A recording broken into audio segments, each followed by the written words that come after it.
Well, everybody, welcome back to the Firahs podcast. This is the podcast where I talk my shit, have a little bit of fun, and apparently, I'm looking like I'm about to be putting some weight on, losing some weight today. In my gym gear today, you know the vibes. Sipping on some water because I'm a healthy boy. Mm.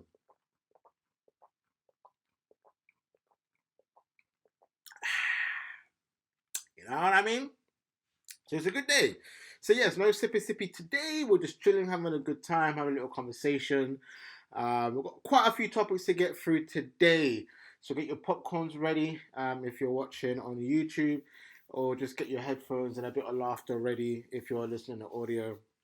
And then a big shout out to everybody's been locking in, enjoying the vibes. I've been watching the analytics and seeing that people are listening, mainly not in the UK. So if you are from the UK, try to tune in a bit more, man, because apparently most of my viewers aren't from the UK. So unless it's TikTok, TikTok seems to be where the UK man be at. So gal them, man them, pull up. You know what I'm saying? Pull up to the podcast. Stop watching all the clips. Now, I love the fact that you watch the clips. Just for the season movies on the podcast. But anyways, enough about that. We got to start off Women's History Month. Something I didn't even know existed. Something that I think is an interesting thing. I saw it trending on Twitter. Basically, it was just showing history of some of the greatest women within our history, and it was talking about it. I mean, yeah, I think it's cool. I didn't really know it existed, so I'm guessing they're bringing in more months if that's the thing. Okay, we got Black History Month at the moment, Women's History Month at the moment. I don't know. Um, Obviously, with the whole LGBTQ conversation, wouldn't be surprised if that becomes a month, maybe. I don't know. Anyways, I don't know what you call it, the LGBTQ History Month, to celebrate, the history of that. But yeah, anyway, listen, woman is a very good, interesting conversation. They started off with not having much rights, back in the day. Obviously, now they can vote. Now they're getting more jobs in the higher positions. The job gap is still a conversation that hasn't really changed, but it is changing, I guess. I don't know how well it's changing. I'm still seeing conversations surrounding the fact that women tend to not earn the same as men in certain particular jobs, particularly if it's the same job title as well. So it's still something that's moving forward, I guess. Still a lot to do in terms of women in more higher power or in more higher or in more powerful places, powerful jobs, should I say. That's still something that I think needs to be looked at a bit more. I just don't think enough women have, very good jobs. Not very good job, very good positions in businesses, whatever, right? There probably is, but you don't hear many of them in that position, in those type of positions. So yeah, still something I think we're working on. I mean, I feel like I got to take the time to salute all the single mummies out there who be putting in that work. My mum in particular, two jobs. Should be working night shifts, day shifts, holiday shifts, any shift. Pay for all the kids and that. So listen, to all the single parents out there doing their thing, salute to you. Obviously, shout out to the single fathers as well. But we are talking about Women's History Month. So yeah, we don't care about you at the moment. But yeah, listen, Women's History Month. I'd just like to know what you guys think about history. I mean, obviously, in terms of me, Rosa Parks come into mind straight away when I think of women in history. If we're talking, I don't know, there's a lot of women that's done great things, right? So like for me to just sit here out the bat, I can't really think of anyone. But obviously musically, you got Beyonce. Did great things for the black music culture. Obviously, Rosa Parks history, apart from the whole bus scenario. I don't know if people know about the bus scenario. Um, but yeah, listen, Rosa Parks sat at the front, woman to be sent at the back. That's basically the ego. You know what I'm saying? Yeah, a lot of things to do for women. I think is, but I don't know. For me personally, I just don't think we need all these. Like, I still don't actually think we need Black History Month. Like, I don't really see the point in it, but it is a thing that goes on. Um, Women's having History Month now. I mean, are men gonna get History Month? I don't know, but we live in a world where I think everybody's craving um, information, or should I say, craving that their information is told, their stories are told. Sometimes I think it might be a little bit forced, but that's just me. I personally feel like I know this conversation is kind of going away from what we're actually talking about with Women's History Month, but when we're talking about, particularly in my culture and Black people culture, like I feel like that we're just being given roles to satisfy, like not our needs because I don't actually care enough, but to satisfy what Black people feel like we deserve, like a Black James Bond. I'm hearing about it's gonna be a Black James Bond now. Why? Like we've had black roles now coming over, and all of this trying to change history of these cartoons to add a black man in it or a black woman in it. I don't see the point in it. Let's create our own history. Let's create our own shit, and that's how I feel about it. But at the end of the day, people are gonna do what people are gonna do, and if they feel like they want to add black people, whatever, do that. But I just don't feel like black. Listen, I'm losing my voice as I'm speaking. That's how much I do not care. But anyway, Women's History Month. Let me know what you think. Salute to all my queens out there who's been doing things for us from the early 19th century, 18th century, 17th century, 16th century to 2023. You feel me? We believe all of you. We love all of you. Um, but obviously, if you're a piece of shit, we don't give a fuck. So, anyway, that's the end of that. So, anyway, let me know who your um, woman and favorite woman is, whether that's your mom, like who has, you know, given you inspiration. Let's go with that. Now, anyways, into some music. Ed Sheeran to drop Subtract, which would be his completion of like the maths equation albums. He says it will also be about his personal journey with fear, depression, and anxiety. I think it'll be dope to actually hear a bit more from Ed Sheeran in terms of what he goes through mentally. We've all heard and seen a little bit about the situation with Jamal Edwards. Obviously, he dropped that tribute song for SBTV, which he filmed at Stamford Bridge, which is Chelsea Football Club Stadium. Shout out to you, Mando, because I don't know what's going on with Graham Potter and that, but salute. Yeah, I think it'll be a good album to have from Ed Sheeran. I think it's something that we all want to hear and see, especially hearing some deep conversations. I think we're in this world now where talking about mental health and depression and all that kind of stuff is fairly normalized now, particularly within men. So I think it'll be dope to see what Ed Sheeran has to offer us in terms of that type of content in his album. It'll be dope to see what kind of collaborations he's had. Maybe some old, maybe some new collaborations in there. So it'll be dope to kind of see where Ed Sheeran takes this album musically. Ed Sheeran is the type of artist as well that's always good at dropping different type of content. He doesn't always keep it the same. Obviously, he always has that one hit that's kind of similar to what he normally does, but he always drops some hidden gems in there that I love to see. So, be dope to really see what Ed Sheeran drops. Subtract coming soon from Ed Sheeran. Yeah, let's see what he comes out with. Now, Ticketmaster receiving backlash for ticket prices. Um, this is an interesting one. So let's start with my little water.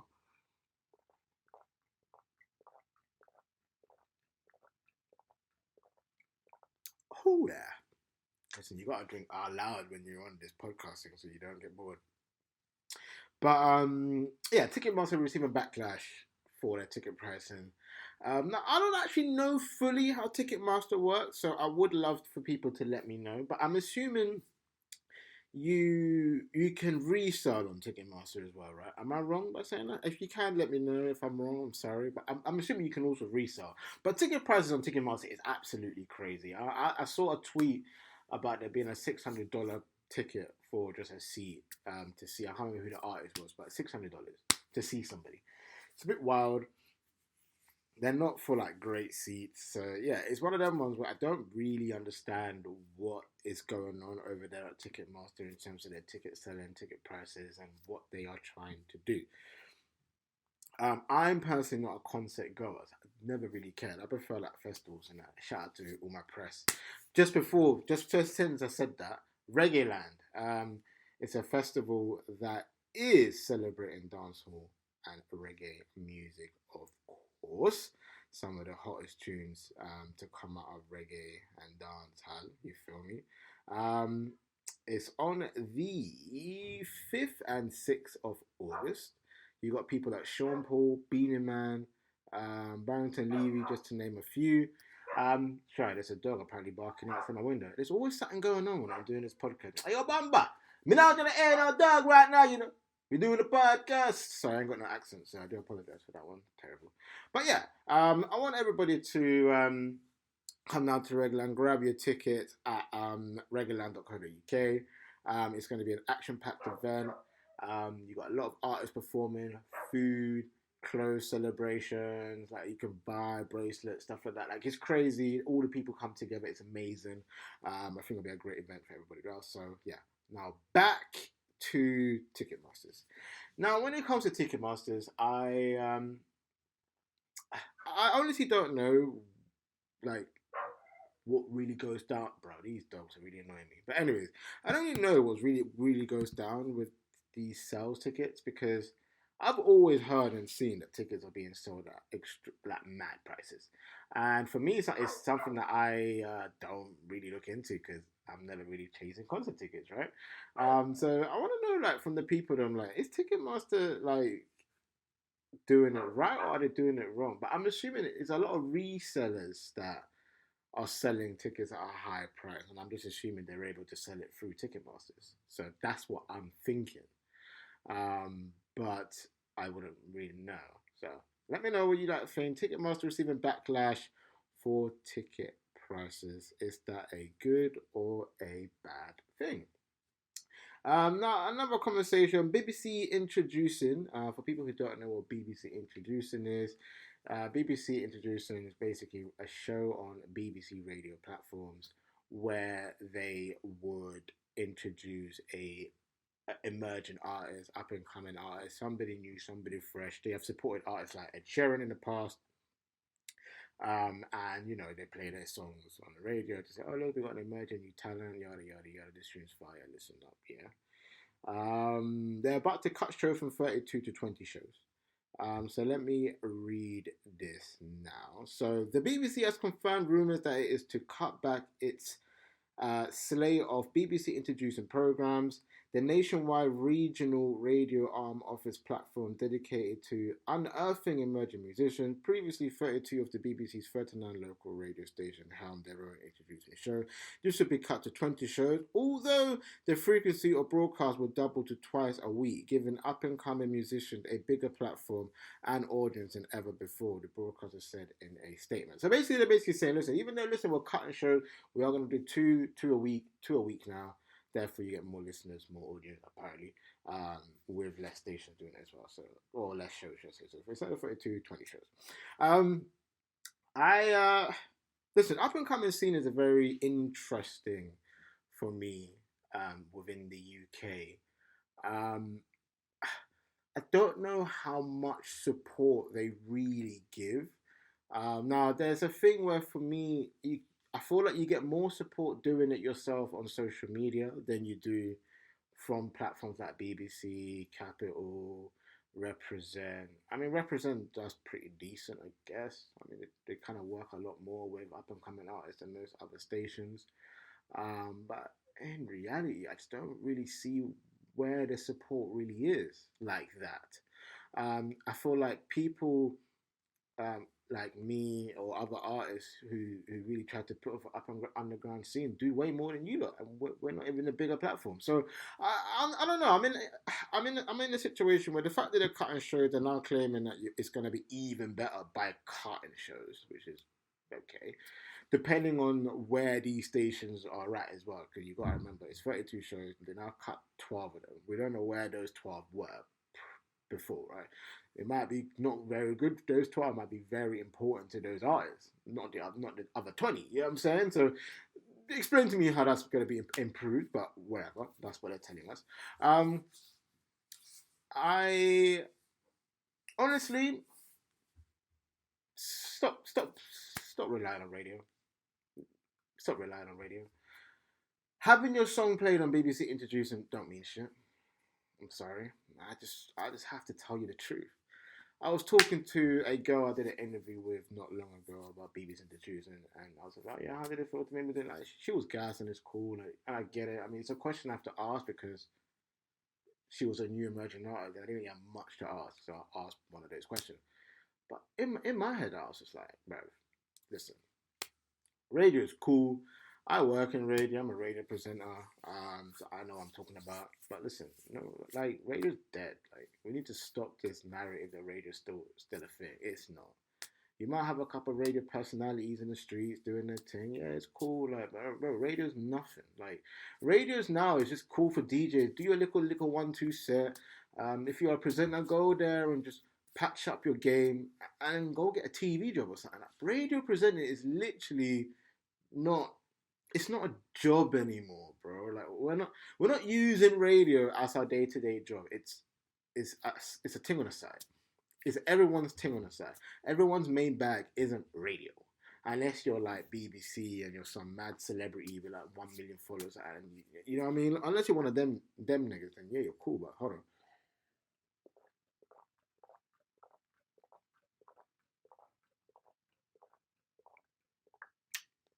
so I just gotta drive out, so I really want to drink that. But yeah, like honestly, I just don't.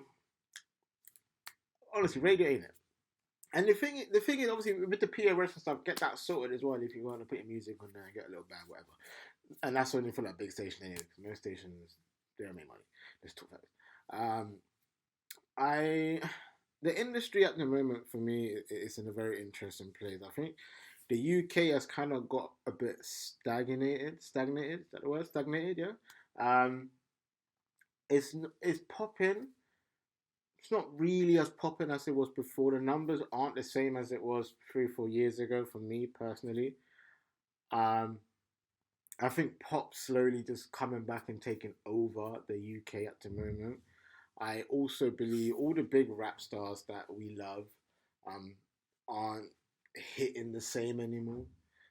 You got Stormzy, who at the moment is number one. He's like our Drake. Unfortunately, I don't really think he's anywhere near Drake level, but he's like our Drake in terms of America. Um, he's kind of staying there, but even his numbers, if you go on YouTube, ain't the same. He's not doing 40, 60, 70 million. He's doing like 2, 3 million views. Like they're not, you know what I mean? They're not great. Um, um, you got Dave's been silent for a bit.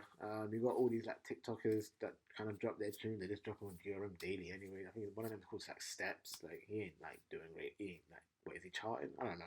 He ain't doing great though. KSI's kind of running the scene as well, which is a bit sad. That KSI, like you know what I mean, to say that he's running the scene, that's crazy. Um, like the hip hop scene is not where it was. So I don't know. It's a very interesting place right now when it comes to the hip hop scene at the moment.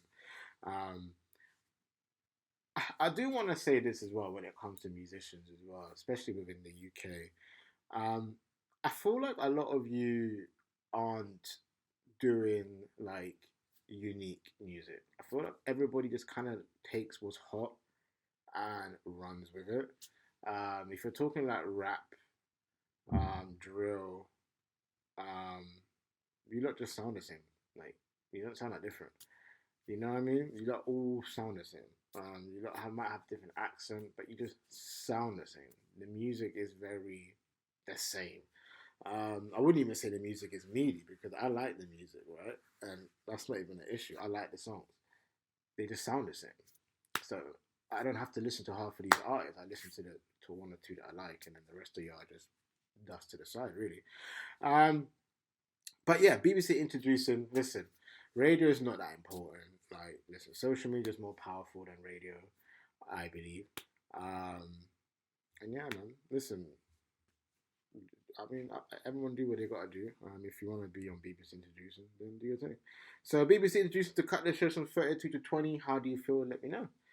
Um, and another big story, The Weeknd has become the first artist in sporting, bro. I meant Spotify. So The Weeknd has become the first artist in Spotify history to have 100 million monthly listeners. Now that's a big feat. Huge feat. 100 million monthly listeners. That's crazy. That's 100 million in 1 month. Checking you out, brother. That's crazy. I will say this. Listen, The Weeknd, one of the biggest artists right now in the game. Um, stayed relevant since he came up from back in the day, and he's still out here now killing it. One of the biggest artists in the world right now. And to be fair, I'm not even mad at it. I think that's a fair situation. I think he should be number one. He is number one, and I will just say to that, Spotify is the platform to be. I think it's interesting because when I was doing music, or I still do music, but when I was starting music, I was looking at all my streaming platforms and then combining them into one. And everybody kept saying, "Nah, bro, what's your Spotify though? What's your Spotify though?" And I'm like, "Bro, there's like 5, 6 other streaming platforms. Why are you like only asking me about Spotify?" And that's how important Spotify is in the music industry. That people only really care about your Spotify. Um, and I don't even think that Spotify pays the most. They pays the least, well, like third least. Like, I can't remember. I think Tidal used to pay the most. And then there was the Apple Music, Spotify. I don't know. Anyway, listen, what I'm saying is Spotify doesn't pay as much as us other platforms as well. So I think YouTube might even be ahead of Spotify. I don't know. But like, yeah, listen. The Weeknd, 100 million monthly listeners, it's crazy. He deserves it. And yeah, man, I think that's the vibes right now. So anyway, listen, this has been your boy Firahs. This is the Firahs podcast where I talk my shit, have my fun. I'm in my sports gear, ready to get sweaty on a petty. And yeah, man, catch me back here for another episode. We out. Pow.